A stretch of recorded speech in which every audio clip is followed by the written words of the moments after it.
जिला सोलन में महिलाओं को आर्थिक रूप से आत्मनिर्भर बनाने के उद्देश्य से संचालित लखपति दीदी योजना प्रभावी परिणाम दे रही है। जिला विकास अधिकारी रमेश शर्मा ने बताया कि राज्य ग्रामीण आजीविका मिशन के तहत जिला ने पिछले वर्ष का निर्धारित लक्ष्य सफलतापूर्वक पूरा कर लिया है, जबकि इस वर्ष के लक्ष्य भी तेजी से पूरे किए जा रहे हैं। योजना के माध्यम से अनेक महिलाएं स्वरोजगार अपनाकर अपनी आय में उल्लेखनीय वृद्धि कर रही है। उन्होंने बताया कि जिला की कई महिलाओं की वार्षिक आय अब 5 लाख से 10 लाख रुपए तक पहुंच चुकी है, जबकि कुछ महिलाएं इससे भी अधिक आय अर्जित कर रही हैं।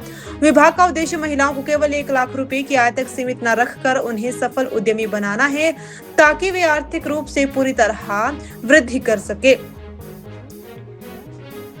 विभाग का उद्देश्य महिलाओं को केवल 1 लाख रुपए की आय तक सीमित न रखकर उन्हें सफल उद्यमी बनाना, ताकि वे आर्थिक रूप से पूरी तरह सशक्त हो सके।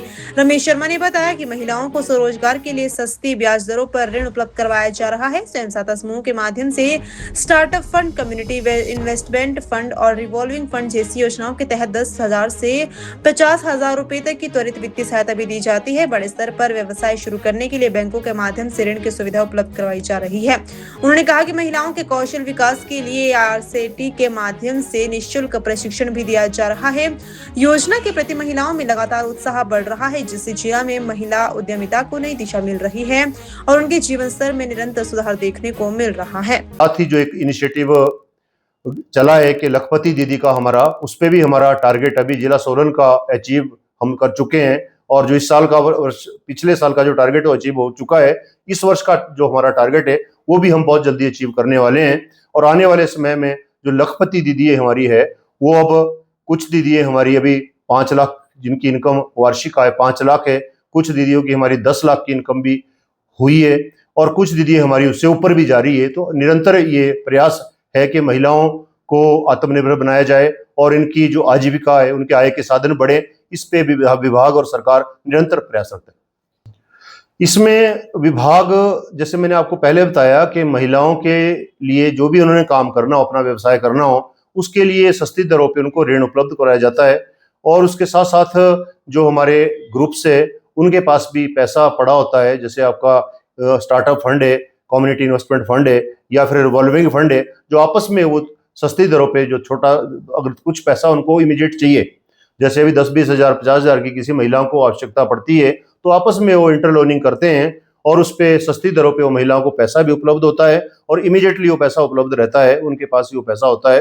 अगर कोई बड़ा कारोबार उन महिलाओं ने करना है तो उसके लिए फिर बैंक के माध्यम से उनको सस्ती दरों पे ऋण उपलब्ध कराया जाता है। और साथ साथ जो उन्होंने ट्रेनिंग लेनी है स्किल डेवलपमेंट के लिए, वो भी उनको निःशुल्क जो ट्रेनिंग है वो भी विभाग आरसीटी के माध्यम से वो ट्रेनिंग रहती है। लखपति दीदी की शुरुआत जो है वो माननीय प्रधानमंत्री जी द्वारा 3 साल पूर्व इसकी शुरुआत की गई थी, और हर साल हमारी लखपति दीदी जो टारगेट हमारा विभाग का रहता है राज्य ग्रामीण आजीविका मिशन का, उससे ज़्यादा हम अचीव कर रहे हैं। और इसमें बहुत बड़ा क्रेज महिलाओं में आया है कि हम, मतलब महिलाओं की जो इनकम है वो दिन प्रतिदिन बढ़ रही है। जैसे हम महिलाओं से बात करते हैं, जैसे पहला कुछ समय पहले, जैसे हमारे ग्रुप तो बहुत पहले से बन रहे हैं, परंतु जिस प्रकार से अभी विभाग ने और सरकार ने इस पे महिलाओं को आगे लाने का निर्णय लिया है और निरंतर इनको सारी सुविधाएं उपलब्ध कराई जा रही है, तो मैं समझता हूं कि महिलाओं की आय में बहुत ज्यादा वृद्धि, निरंतर ये वृद्धि हो रही है और हर वर्ष ये वृद्धि बढ़ रही है। और जैसे लखपति दीदी की बात करें तो लगभग हमारी महिलाएं, सभी महिलाएं इस वक्त मैं समझता हूं कि 1 लाख का जो क्राइटेरिया रखा था उससे उसको पार कर चुकी है, उसको अचीव कर चुकी है। अब हमारा जो अगला प्रयास है वो 5 लाख, 10 लाख या उससे ऊपर की जो इनकम है वार्षिक, उसका है। दीदी, आपने अपनी शादी में किस किस को बुलाया था यार? मैं तो बहुत ही कंफ्यूज हूँ।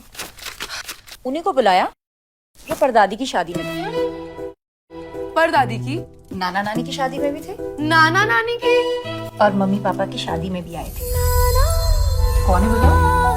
फतेहचंद ज्वेल्स जो 5 जनरेशन से हरियाणा हिमाचल के प्रेफर्ड वेडिंग ज्वेलर्स हैं। और अब उनके नए डिजाइन्स, वही शादी वाली फैलावट, 20% कम वेट पे, गर्दन पे भी बोझ नहीं और तेरी पॉकेट पे भी नहीं।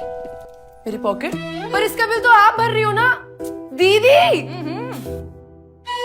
अब छोटी को ज्वेलरी रुबीना दिलाएंगी या कोई और, ये फैसला बाद में होगा, मगर वेडिंग ज्वेलरी 121 सालों से फैसला एक ही है। Fateh Chand Jewels, preferred wedding jeweler since 1904.